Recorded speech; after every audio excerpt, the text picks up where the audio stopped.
Hello, Adam from PitchFlick here. If you're not familiar with what PitchFlick is, it is a GIF template platform that allows you to create templates to create GIFs that are personalized, customized, and made to visualize the value of the products you're selling. Really, this is for sales and marketing teams to come together, create some templates together that they can send out in their campaigns so that they can have that visual content to enhance the messaging that they're trying to get out. In today's video, I wanted to give you a UI overview of what you'll see when you first log into the tool, which, well, first is the dashboard page. So when you make an account, set it up, and get in, you are going to see this dashboard page. It has three tabs to it. There's a personal tab, an organization tab, and a PitchFlick tab. All three tabs are pretty much the same, just with different filters depending on kind of what kind of account you have. So the personal tab will have all of the stuff that you have added to PitchFlick. Organization could be anything that within your organization, like other assets or made templates that you can use.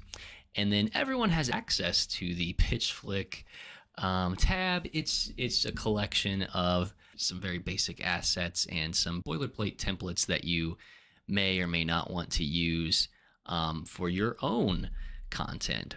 For today's purposes, I'm going to stick with the personal tab and just go over these two sections here. So we have this asset library here on the right side. This is everything that you upload into PitchFlick, your images, your video files, even GIFs. You could upload some of those into PitchFlick to have access to them when you're creating your GIF templates.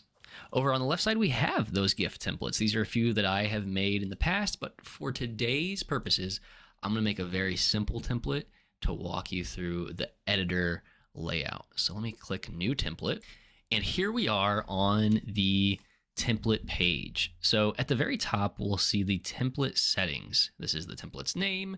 We could give it a section name if we wanted to. This helps you categorize it on that dashboard page, so you can, if you have a lot of templates, you can kind of keep them all organized. We have the width and height of the canvas itself. I'm going to make it a little bit bigger just for today's example so you can kind of see a little bit better what's going on. We have the duration of the GIF. I'm going to make this one a little bit shorter. And then the frame rate, I would typically keep this at 24 frames per second. That's just the standard for a GIF. You can shorten that up if you're trying to reduce the file size or do a few other things, but I typically keep that at 24. On the left side of the screen, you're going to see the Elements panel. Elements are the things, the objects that we're adding to our GIF template that we're going to end up playing with in the future.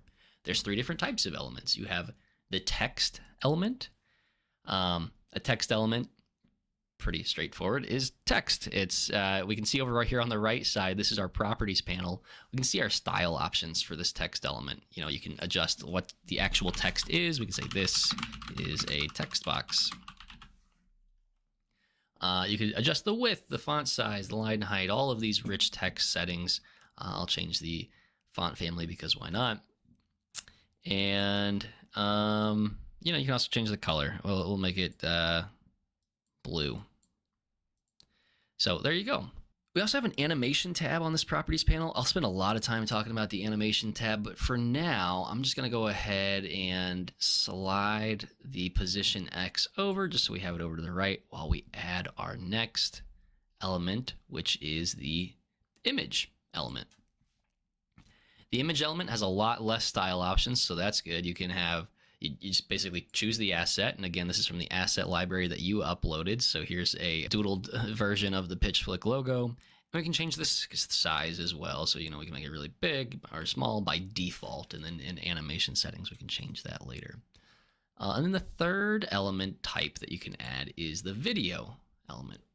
Go ahead and pick this video that I have uploaded in here. In fact, if I hit play down here on the timeline, there you go. He's playing and he's doing his thing.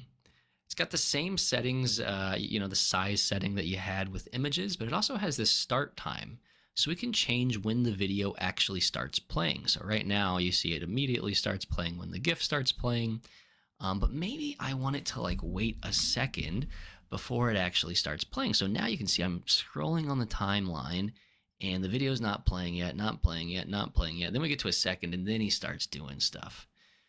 This can be really useful if you want to have a video, fade in towards the end of a GIF or something like that you really want to save towards the end or do whatever with. For this example, I'm actually going to change it back to 0.5. So it's going to wait half a second before it starts playing. A couple more things to go over on the elements panel here. These are all the elements that we've added so far. I can drag these around to change the layering of each element that's been added. So now the image is overlaying on top of the video.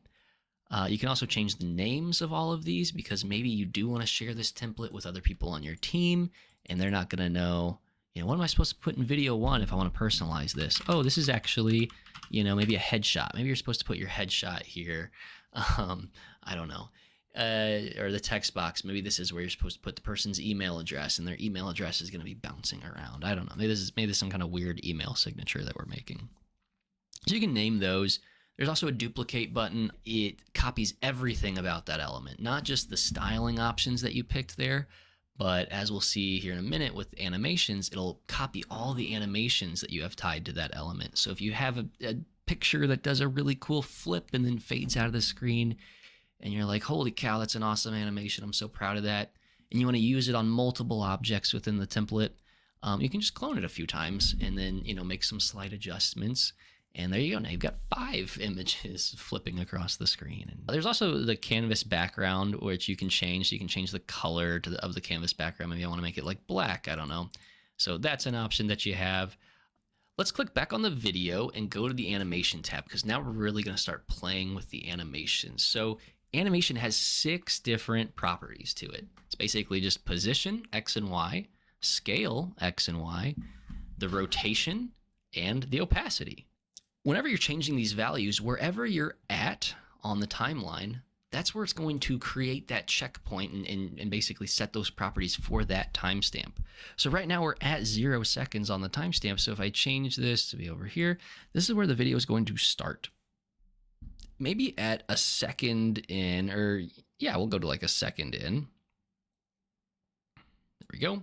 Maybe at a second in, I want it to get really big. I don't know. And actually, you know what I'm thinking about at the very beginning? I actually want it to fade in. So actually, it's going to be at 0 opacity at the start. And then at a second in, remember, it's going to get really big. And the opacity is going to raise. So let's hit play here. And there we go. There's the video kind of like fading in. Maybe I want something right at 2 seconds as well. So like where we're coming in, it's fading in, it's getting large. And then at that 1 second point, maybe at like 1.7 seconds, I actually want it to rotate and shoot off the screen. So now we've got this going on. So now it, gets big and then starts to rotate and shoot off the screen all in that amount of time. I think that it's shooting off the screen too fast though. So maybe I don't like where I set this second checkpoint here of 1.7 seconds. What you can do is you can just drag this. You can change the timestamp. I want to move it all the way to the 2 second mark. So now that second checkpoint is happening 2 seconds in. We can go ahead and hit play. Actually, I'm going to turn on the little loop option here. And there we go. It gets big and it kind of goes off the screen and comes back. And this is my looping GIF now. And maybe I've decided, you know what? This is excellent. This is exactly what I want in a GIF. You can hit generate GIF. And generate. And just like that, it'll process all the frames of the GIF. It'll give us a download link, maybe a URL if we just want to have the public URL for someone, because that's how we want to send it over. We can even have the HTML snip if you want to do it that way. We'll talk more about what these options mean and how you could use them in your campaigns, maybe in future videos. But for now, there you go. That's your first GIF. It's super high quality. And in the next video, maybe I'll make something a little nicer.